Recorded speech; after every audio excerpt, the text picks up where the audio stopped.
Hello दोस्तों, welcome back. तो आप लोग का स्वागत है हमारे चैनल पर। हाँ, समझ सकते हैं कि आप लोग काफ़ी दिनों के बाद मिल रहे हैं और प्रयास करें कि आप लोग के लिए प्रतिदिन यहाँ पर एक लेक्चर लेके आएँ, तो आप लोग जुड़े रहिए, है ना। तो हम लोग क्लास 11 का चैप्टर 1 पढ़ रहे हैं। क्लास 11 भी बहुत ही बेहतर चैप्टर है पढ़ने के लिए। जैसे ट्रिगोनोमेट्री है, अलजेब्रा है। अलजेब्रा में बहुत अच्छे अच्छे चैप्टर्स पढ़ेंगे आप लोग। परमुटेशन, कम्बिनेशंस है, अरिथमेटिक प्रोग्रेशन, ज्योमेट्रिक प्रोग्रेशन है, हार्मोनिक प्रोग्रेशन है। तो इस तरह से चैप्टर हम लोग क्लास 11 में पढ़ेंगे। तो यहाँ पर चैप्टर हम लोग देख रहे हैं सेट थ्योरी, जिसके जनक हैं जॉर्ज कॉन्टूर।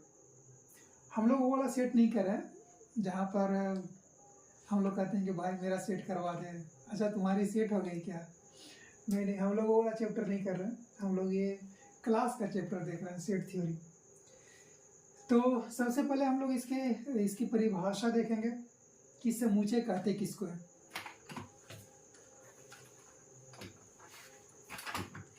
तो इसका डिफिनीशन आप लोग लिखिएगा। अवयवों के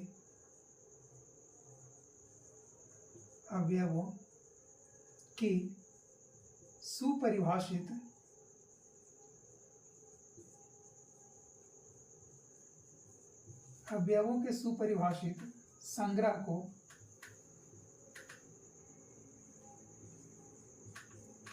समूचे कहते हैं।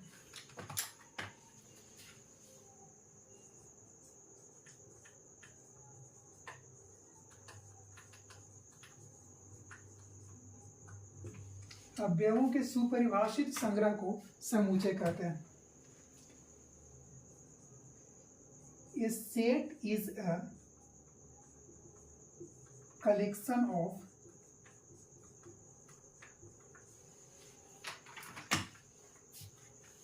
well-defined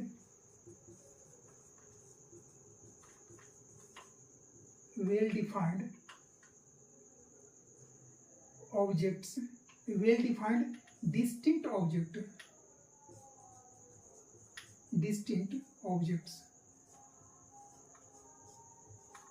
डिस्टिंक्ट, और देखिए यहाँ पर दो टर्म बहुत ही इंपॉर्टेंट है।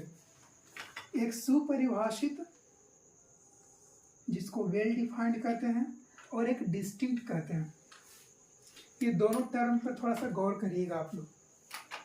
हम लोग चैप्टर की तरफ बढ़ गए हैं, आप लोग यहाँ पर नोट कर सकते हैं। पर्याप्त समय मिलेगा आप लोग को नोट करने के लिए। यहाँ पर दो बहुत ही इंपॉर्टेंट टर्म है, सुपरिभाषित, वेल डिफाइंड, और एक डिस्टिंक्ट, भिन्न, ये अलग अलग। जैसे आप लोग को अगर बोले कि भारत की नदियां, आप लोग को दो एग्जाम्पल देते हैं। एग्जाम्पल, भारत की नदियां,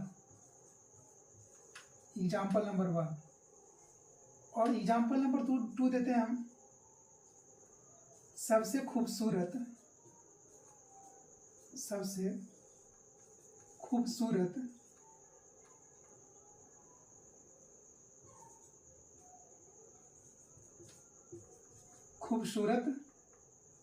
इंसान। अब यहाँ पर दो एग्जाम्पल है, भारत की नदियां, सबसे खूबसूरत इंसान। ये जो भारत की नदियां हैं, देखिए सुपरिभाषित का आप लोग को हम अर्थ समझा रहे हैं। वेल डिफाइंड किसको कहते हैं?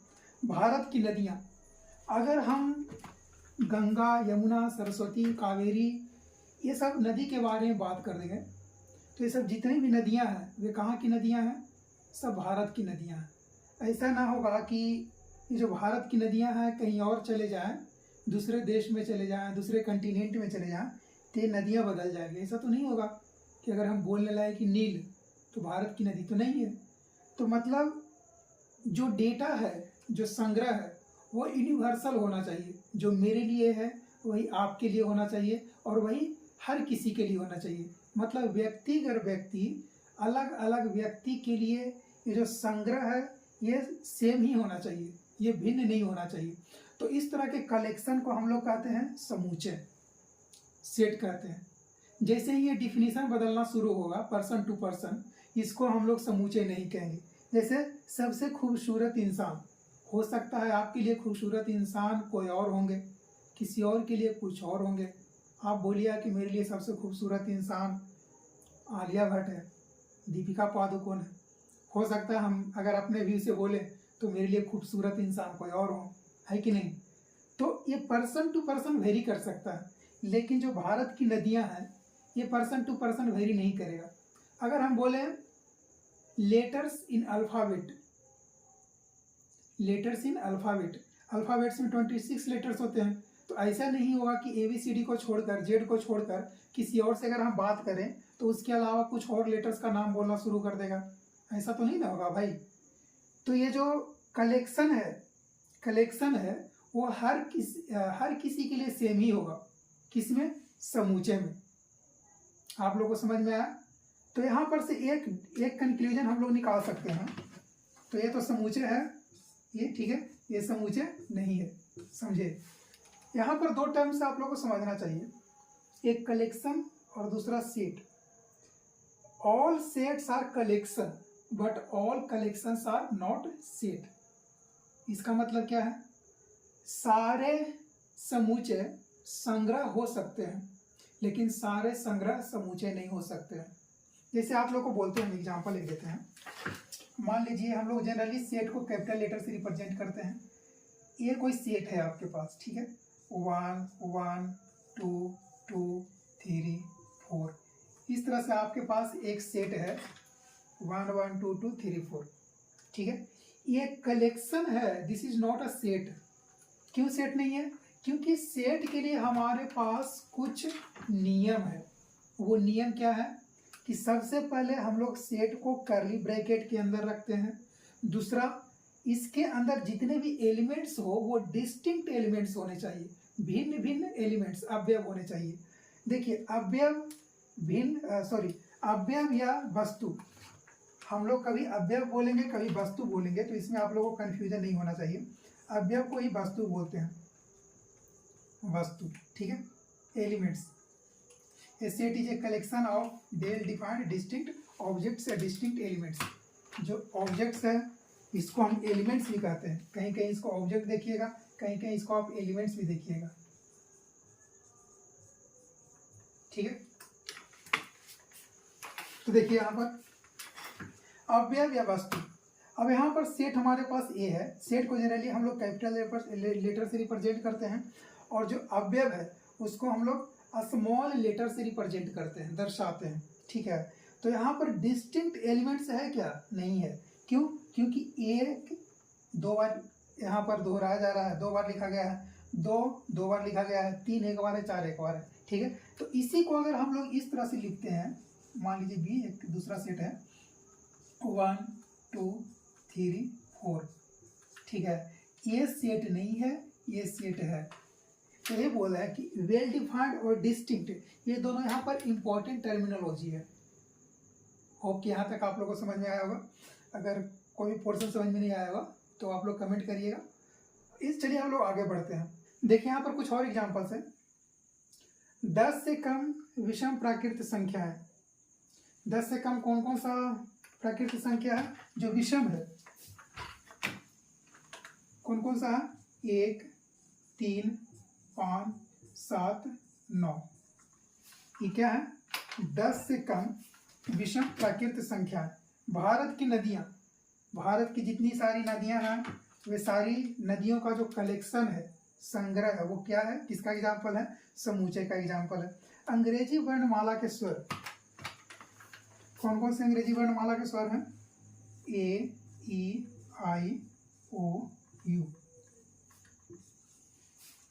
भारत के सभी सुंदर लोग, अच्छा यहाँ पर एग्जाम्पल देखिएगा, भारत के सभी सुंदर लोग। हो सकता है आपके लिए सुंदर जो लो का डिफिनीशन कुछ और होगा, आपके व्यू से जो सुंदर है कोई और है, मेरे व्यू से जो सुंदर है वो कोई और है। तो इसको हम लोग सेट नहीं कहेंगे। ये यहाँ पर ये कलेक्शन हो सकता है, संग्रह हो सकता है, लेकिन ये समूचे नहीं होगा। 210 के अभाज्य गुणनखंड, 210 का कौन कौन सा अभाज्य गुणनखंड है आप लोग देखिएगा। 210 2 से 1 0 5, फिर यहाँ पर 5 से लग जाएगा, 5 दूनी 10, एक और, फिर 3 से 7। अब देखिए मेरे पास कौन कौन सा इसका गुणनखंड आ रहा है, 2 3 5 7, ठीक है। अभाज्य गुणनखंड बोला है ना, 2 3 5 7, ये जितने भी फैक्टर्स हैं, जितने भी फैक्टर्स हैं सारे क्या हैं, प्राइम फैक्टर्स हैं 210 के। विभिन्न प्रकार के त्रिभुज, डिफरेंट टाइप्स ऑफ ट्रायंगल्स, जैसे आइसोसेलेस ट्रायंगल्स होता है ना, इक्विवेलेंट ट्रायंगल्स होता है, ये सारे ट्रायंगल्स का जो कलेक्शन है वो किसका एग्जाम्पल है, समूचे का एग्जाम्पल है। होप कि आप लोगों को समूचे का डिफिनीशन बेहतर तरीके से समझ में आया होगा। अगर आया होगा तो लाइक करो। चलो आगे बढ़ते हैं। यहाँ पर कुछ रिप्रेजेंटेशन है जो हम लोग को समूचे पढ़ने में हेल्प करेगा, जहाँ पर हम लोग शॉर्ट फॉर्म डायरेक्टली यूज कर लेंगे, जैसे इंटीजर्स के लिए आई या फिर जेड यूज कर लेंगे, होल नंबर के लिए डब्ल्यू यूज करेंगे, नेचुरल नंबर के लिए एन, रियल नंबर के लिए आर यूज करेंगे। तो इस चीज़ को थोड़ा सा हम लोग एक अब्रिविएटिव फॉर्म में देखते हैं, थोड़ा सा शॉर्ट फॉर्म इसको देख लेते हैं कि नंबर सिस्टम कितने प्रकार के होते हैं और कौन कौन से नंबर्स होते हैं हमारे पास। तो देखिए यहाँ पर एक टेबल है आप लोग के पास, ये बहुत ही इंपॉर्टेंट टेबल है, आप लोग इसको याद रखिएगा। यहाँ पर नंबर सिस्टम है जिसको बोलते हैं संख्या पद्धति। हमारे पास 2 तरह के नंबर्स होते हैं, एक को बोलते हैं रियल नंबर और दूसरा को बोलते हैं इमेजिनरी नंबर या कम्प्लेक्स नंबर, वास्तविक संख्या और अवास्तविक संख्या। रियल नंबर को हम लोग रिप्रेजेंट करते हैं आर से, और जो कम्प्लेक्स नंबर है जिसको हम लोग रिप्रेजेंट करते हैं सी से।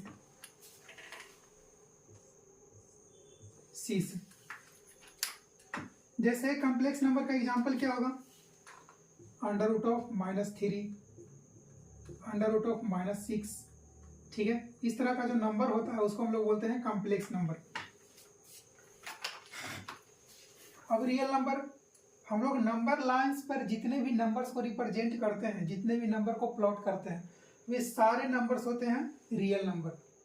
दोबारा सुनिएगा, किसी भी नंबर लाइन पर हम लोग जितने भी नंबर्स को रिप्रेजेंट करते हैं, 0 इधर, +∞ इधर, -∞, अनंत, प्लस में अनंत, इधर माइनस में अनंत, तो 0 के लेफ्ट या 0 से राइट या 0 से लेफ्ट में जितने भी नंबर्स हैं वे सारे नंबर्स किस में आते हैं, वास्तविक संख्या में आते हैं, रियल नंबर्स में आते हैं। इसका डिफिनीशन आप लोग को लिखवा देंगे अभी, और इसको आप लोग को याद रखना, ये बहुत ही इंपॉर्टेंट चार्ट है।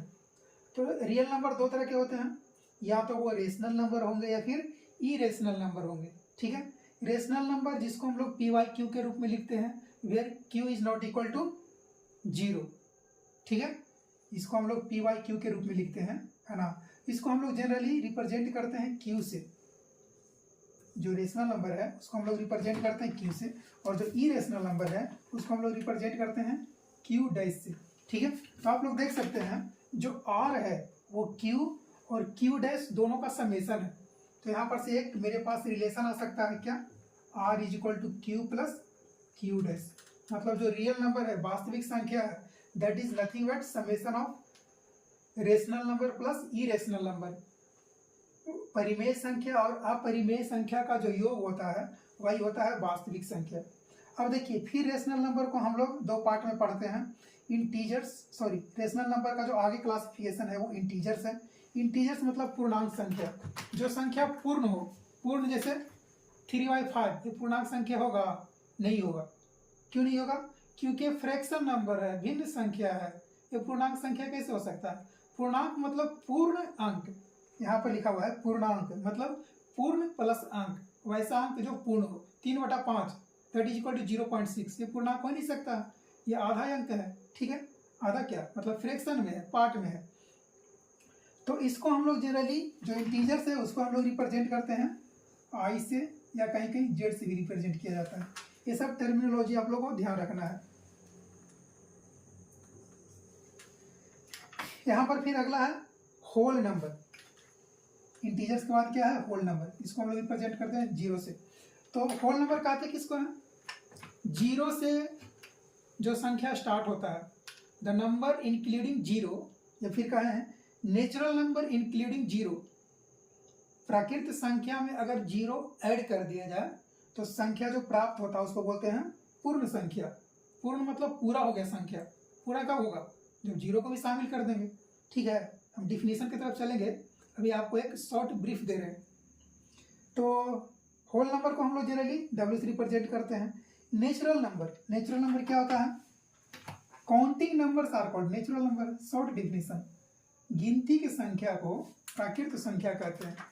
सारे काउंटिंग नंबर्स, जैसे हम लोग काउंटिंग के लिए -3 यूज करते हैं, कभी नहीं यूज करते हैं कि हमको भैया -3 टमाटर दे दो या -5 किलो सब्जी दे दो, ऐसा यूज करते हैं? नहीं यूज करते हैं। प्रैक्टिकल लाइफ से अगर जोड़े तो जो काउंटिंग की संख्या है, जैसे अगर बोले मार्केट में जाएंगे तो क्या बोलेंगे? भैया 10 रुपया दे दो, इसे बोलते हैं। तो उस तरह की संख्या को हम लोग क्या बोलते हैं? Counting numbers are called natural number. फिर काउंट जो नेचुरल नंबर उसको दो पार्ट में फिर डिवाइड करते हैं हम लोग। एक प्राइम नंबर है, दूसरा कंपोजिट नंबर है। इसके बारे में हम डिटेल में पार्ट बाय पार्ट देखते हैं। ठीक है, तो यहाँ तक आप लोग नोट कर लीजिएगा। यहाँ पर जो आप लोग को नीचे नहीं दिख रहा होगा, तो नेचुरल नंबर है, इसको फिर दो भाग में बांटते हैं हम लोग। एक बोलते हैं प्राइम नंबर, दूसरा कंपोजिट नंबर। जो नेचुरल नंबर है इसको दो पार्ट में बांटते हैं हम लोग। एक को बोलते हैं प्राइम, दूसरा को बोलते हैं कंपोजिट।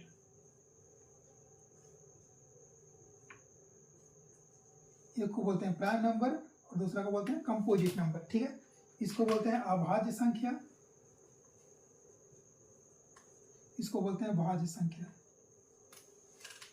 चलिए यहां पर तक आप लोग नोट करिए, यहां तक आप लोग पूरा नोट करिए। अब इसका हम पार्ट बाय पार्ट डिफिनीशन देखेंगे। ये जो इमेजिनरी नंबर है या कॉम्प्लेक्स नंबर है, आप लोग को क्लास 12 में पढ़ने का है, तभी आप लोग को इसके लिए टेंशन नहीं लेना है। ये सब हम लोग क्लास 12 में पढ़ेंगे। इमेजिनरी नंबर क्या है, किसे है, आयोटा क्या होता है, √(-1) क्या होता है, ट्रिगोनोमेट्री में इसका कैसे फंक्शन है, क्या एप्लीकेशन है, हर चीज़ के बारे में हम लोग डिटेल में पढ़ेंगे। ठीक है, तो आप लोग को घबराना नहीं है।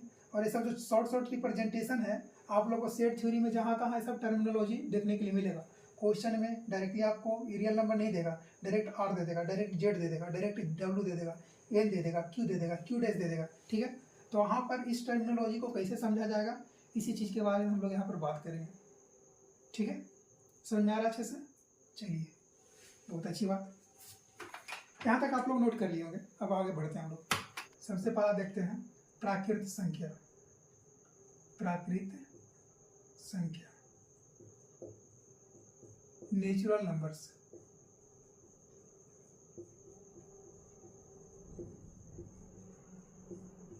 नेचुरल नंबर्स, तो गिनती की संख्या को प्राकृत संख्या कहते हैं। चलिए लिखिए, गिनती की सभी संख्याएं, गिनती की सभी संख्याएं प्राकृत संख्या कहलाती है। गिनती की सभी संख्याएं प्राकृत संख्या कहलाती है,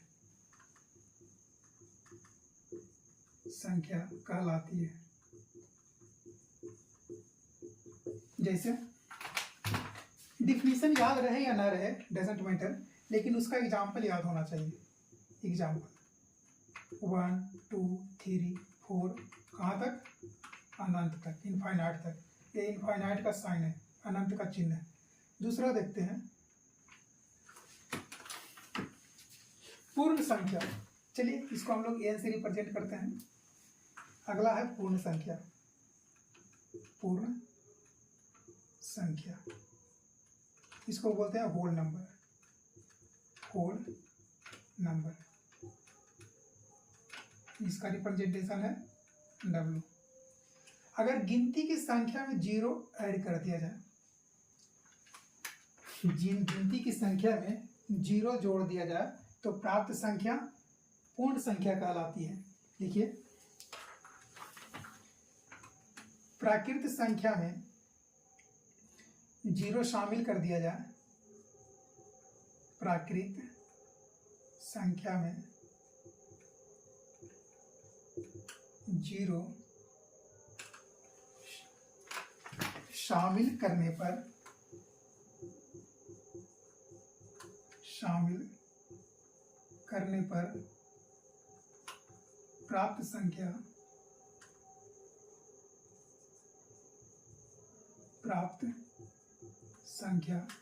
पूर्ण संख्या कहलाती है। पूर्ण संख्या कहलाती है।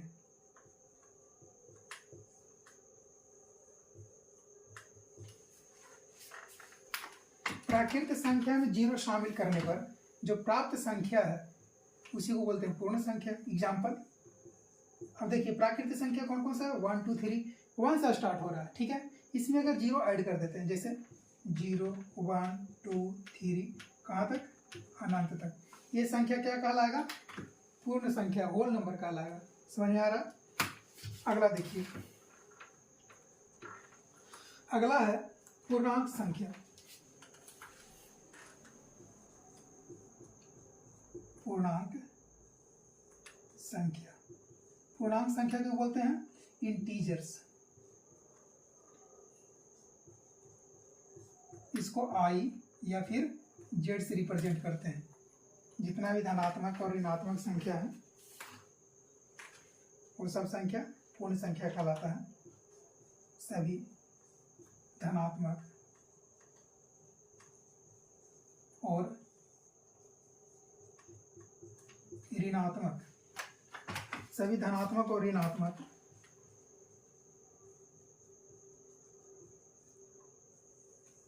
संख्या पूर्णांक संख्या कहलाती है। पूर्णांक संख्या कहलाती है। संख्या कहलाती है। धनात्मक और ऋणात्मक इसमें दोनों शामिल होता है। जैसे एग्जाम्पल, -∞ से लेकर कहाँ तक, -∞, -3 -2 -1 0 1 2 3 कहाँ तक, अनंत तक, ठीक है। -3 -2 -1 0 1 2 3 अनंत तक। अब इसमें देखिए कोई भी फ्रैक्शन नंबर नहीं है ना, जैसे 1/2 3/5 9/8, इस तरह से कोई फ्रैक्शनल वैल्यू इसमें नहीं है। जितने ही वैल्यूज है वो सारे वैल्यू किस में है, पूर्ण संख्या, ठीक है। यहाँ तक नोट करिए आप लोग। चलिए आगे देखते हैं। ये जो पूर्णांक संख्या है इसमें तो बहुत सारे नंबर्स एक साथ दिख रहे हैं आप लोग को। जैसे निगेटिव संख्या भी दिख रहा है, ऋणात्मक दिख रहा है, धनात्मक दिख रहा है और 0 भी दिख रहा है इसमें, ठीक है। तो जो पूर्णांक संख्या है इसका क्लासिफिकेशन भी हम लोग कर सकते हैं, इसका वर्गीकरण भी किया जा सकता है। कैसे, देखिए थर्ड है ना, थर्ड में मान लीजिए ए है, हम कहें धनात्मक पूर्णांक संख्या, जिसको रिप्रेजेंट कर सकते हैं जेड प्लस से, पॉजिटिव इंटीजर्स, पॉजिटिव इंटीजर्स। धनात्मक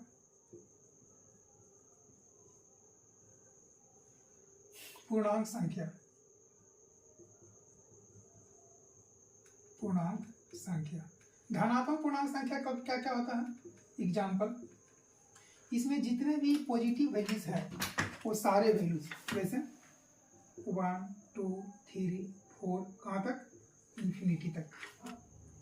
ऋणात्मक पूर्णांक संख्या बी में, ऋणात्मक पूर्णांक संख्या जिसको जेड माइनस रिप्रेजेंट कर सकते हैं। निगेटिव इंटीजर्स, निगेटिव इंटीजर्स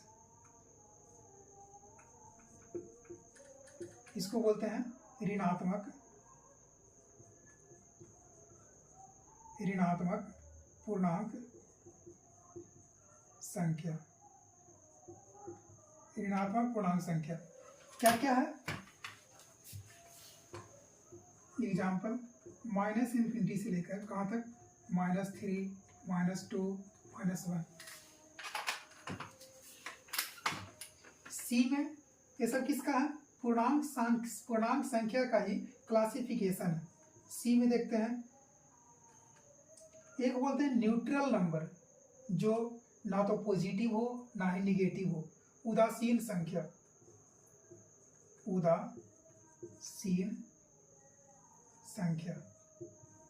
किसको बोलते हैं? Neutral number. Neutral numbers. Neutral numbers किसको बोलते हैं? जीरो को। सिर्फ जीरो है वो न्यूट्रल है, ठीक है, ना तो इधर का ना उधर का, जिधर मन उधर का, है ना। अगला एक और देखिएगा, इसमें इसी में आता है सम संख्या, विषम संख्या, ठीक है। सी के बाद डी देखिएगा, सम संख्या, सम संख्या, even numbers, even numbers. Even numbers किसको कहते हैं? Numbers divisible by 2 are called even numbers. जिस संख्या में 2 से पूर्णतः भागा लग जाए या जो 2 से पूरी तरीका से विभाजित हो जाए उसको हम लोग बोलते हैं इवन नंबर्स, सम संख्या। एग्जाम्पल 2, 4, 6, 8, कहाँ तक? अनंत तक। अच्छा, इसमें जीरो भी शामिल कर लीजिएगा, 0, 2, 4, 6, इस तरह से। और है विषम संख्या, विषम संख्या, ओड नंबर्स। ओड नंबर्स किसको बोलते हैं? जो इवन ना हो वो ओड है कि नहीं? एग्जाम्पल 1, 3, 5, 7, 9, 11, 13, अनंत तक।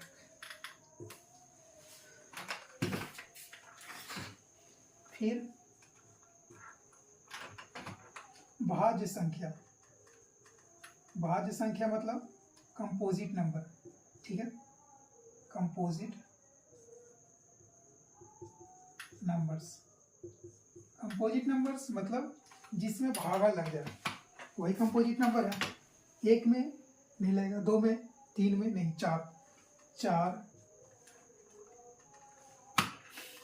6, 8, 9, 10, 11 नहीं, 12, इस तरह से अनंत तक। तो सबसे छोटा कंपोजिट नंबर क्या है? क्वेश्चन अगर पूछे कोई कि द स्मॉलेस्ट कंपोजिट नंबर क्या है? 4 है ना। सबसे छोटा भाज्य संख्या 4। अगला देखते हैं अभाज्य संख्या। अभाज्य संख्या इसको बोलते हैं prime, prime number. Prime number कौन कौन हो गया? जो कंपोजिट ना हो, प्राइम है। 1, 2, 3, 5, 7, 9, 10, 11, इस तरह से अनंत तक। ये सब क्या है? अभाज्य संख्या, ठीक है।